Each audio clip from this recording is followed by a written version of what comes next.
Good morning বন্ধুরা, আজ 19 September শুক্রবার। আজকের সকালের বরাক তথা সমগ্র আসামের গুরুত্বপূর্ণ খবরগুলি হলো, এবার অবৈধ অনুপ্রবেশকারীদের বিরুদ্ধে আবার হুঙ্কার দিলেন রাজ্যের মুখ্যমন্ত্রী ডক্টর হিমন্ত বিশ্ব শর্মা। অবৈধ অনুপ্রবেশকারীদের বিরুদ্ধে ডাইরেক্ট অ্যাকশন। আবারও অসমে 20 জন বাংলাদেশিকে পুশব্যাক। একজন করে বাংলাদেশি খুঁজে বের করে পুশব্যাক করা হবে। এই হুঙ্কার দিয়েছেন রাজ্যের মুখ্যমন্ত্রী ডক্টর হিমন্ত বিশ্ব শর্মা। রেহাই দেওয়া হবে না কোনো অনুপ্রবেশকারীকে। একজন করে বাংলাদেশিকে খুঁজে বের করব এবং তাদেরকে পুশব্যাক করব। সঙ্গে সঙ্গেই বাংলাদেশের ওপারে পাঠিয়ে দেওয়া হবে অনুপ্রবেশকারীদের। সামাজিক যোগাযোগ মাধ্যমে গতকাল এভাবেই হুঙ্কার দিয়েছেন রাজ্যের মুখ্যমন্ত্রী। তিনি জানিয়েছেন, বিদেশি ধরা পড়লেই মাত্র 12 ঘন্টার ভিতরে করা হবে পুশব্যাক। রাজ্যের বেকার যুবক যুবতীদের জন্য বড় খুশির খবর। এবার রাজ্যের নিযুক্তি নিয়ে বড় ঘোষণা করলেন মুখ্যমন্ত্রী ডক্টর হিমন্ত বিশ্ব শর্মা। আগামী 10 অক্টোবর একসঙ্গে 40,000 নিযুক্তি হবে রাজ্যে।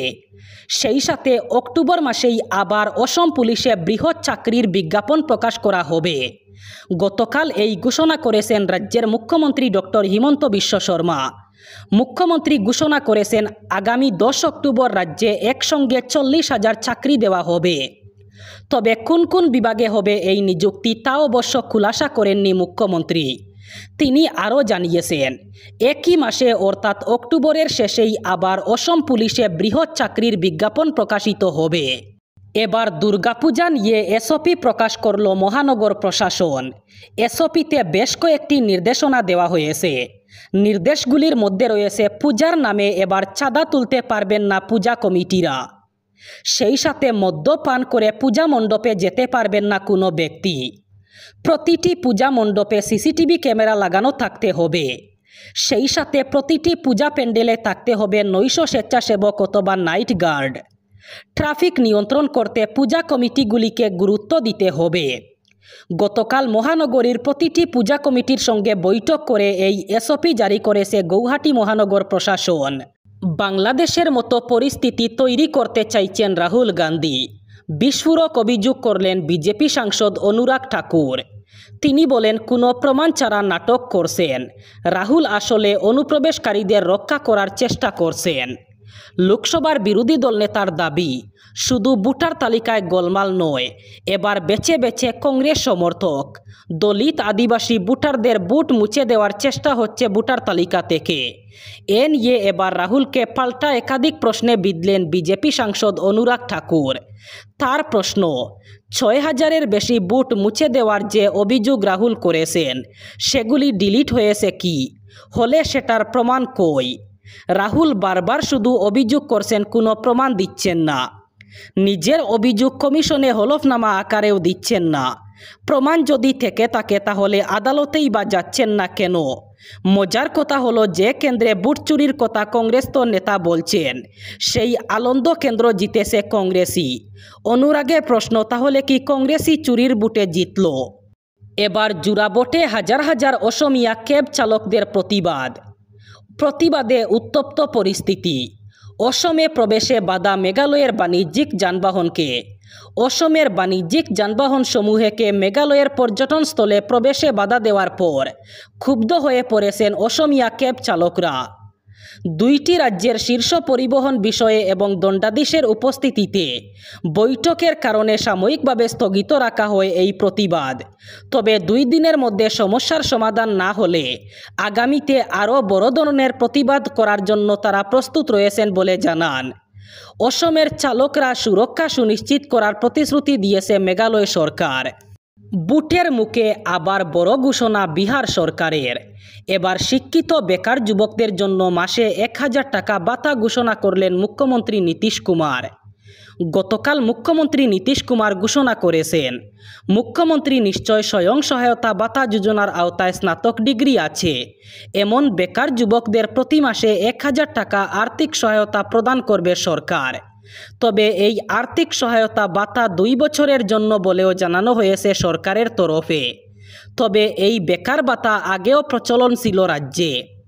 এর আগে এই প্রকল্প কেবলমাত্র ইন্টারমিডিয়েট পরীক্ষায় উত্তীর্ণ বেকার যুবকদের জন্য প্রযোজ্য ছিল।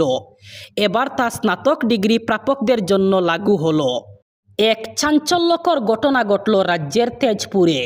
স্ত্রীকে পিটিয়ে খুন করল স্বামী। গতকাল বৃহস্পতিবার তেজপুরের নিজ বিহগুড়িতে সংঘটিত হয়েছে এই ঘটনা। স্বামীর উপর্যুপরি প্রহারে প্রাণ হারিয়েছেন স্ত্রী। নিহত রিজুমণি দেবী 2 কন্যা সন্তানের মা। ইতিমধ্যে ঘাতক স্বামী পল্লব নাথকে গ্রেফতার করেছে পুলিশ। জানা গেছে পারিবারিক কলহের জেরে এই খুনের কাণ্ড ঘটেছে। অসমের প্রতিবাদ স্থলে দাদাগিরি করতে এসে শেষমেশ তারা খেল নাগাল্যান্ড পুলিশ। অসম ভূখণ্ডে নাগা পুলিশের টহল প্রত্যক্ষ করে প্রতিবাদ স্থলে জড়ো হন মানুষ উত্তেজিত হয়ে ওঠেন। নাগাল্যান্ড পুলিশ গবেক দনিতে মুখরিত হয়ে ওঠে মেরাপানির বেলগুড়ি। উল্লেখ্য, নাগা অধিকৃত অসম ভূমিতে নাগারা পাম অয়েলের চাষ শুরু করায় টানা দ্বিতীয় দিনেও মেরাপানিতে উত্তাল বিক্ষোভ চলে। মেরাপানির বেলগুড়ির বিতর্কিত সিড ফার্মে সুপ্রিম কোর্টের নির্দেশনা অমান্য করে নাগাল্যান্ডের কৃষি দপ্তর পাম অয়েল চাষ শুরু করার ক্ষোভে ফেটে পড়েছেন মেরাপানির মানুষ। গতকাল স্থানীয় মানুষ এবং কয়েকটি জাতীয় সংগঠন সিড ফার্মের নিকটে অবস্থান নিয়ে নাগাদের বিরুদ্ধে প্রতিবাদ সভা আয়োজন করে। বিক্ষোভকারীরা স্পষ্ট জানিয়েছেন যে সিড ফার্ম থেকে পাম অয়েলের চারা উপড়ে ফেলা না পর্যন্ত নাগাদের বিরুদ্ধে আন্দোলন অব্যাহত থাকবে। উল্লেখ্য যে নাগা অধিকৃত ওই সিড ফার্মে রোপণের উদ্দেশ্যে নাগাল্যান্ড কৃষি দপ্তর ইতিমধ্যেই হাজার হাজার পাম অয়েলের চারা মজুত করে রেখেছে।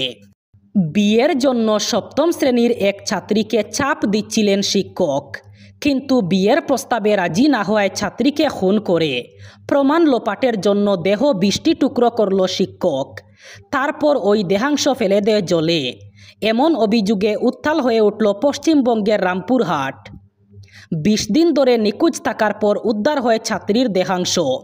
ইতিমধ্যেই গ্রেফতার করা হয়েছে স্কুলেরই ভৌত বিজ্ঞানের শিক্ষক মনোজ কুমার পালকে। গতকাল বৃহস্পতিবার স্কুলের প্রধান শিক্ষককে ঘেরাও করেন উত্তেজিত জনতা। তাকে ধরে টানাহিচড়া করতে থাকেন। উদ্ধার করতে গিয়ে বিক্ষোভের মুখে পড়ে পুলিশ।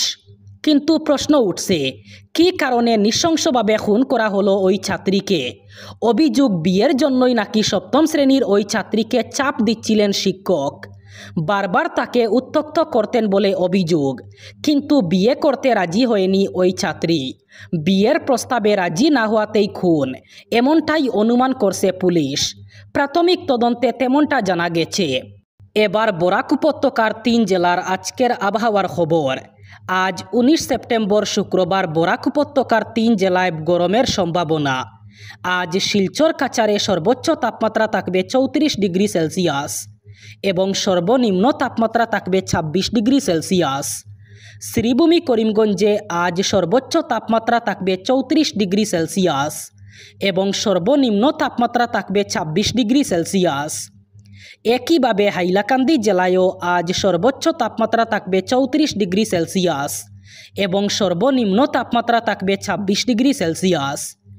এই ছিল আজকের সকালের গুরুত্বপূর্ণ খবরগুলি। ভিডিওটি অবশ্যই লাইক করবেন এবং চ্যানেলটি সাবস্ক্রাইব করবেন।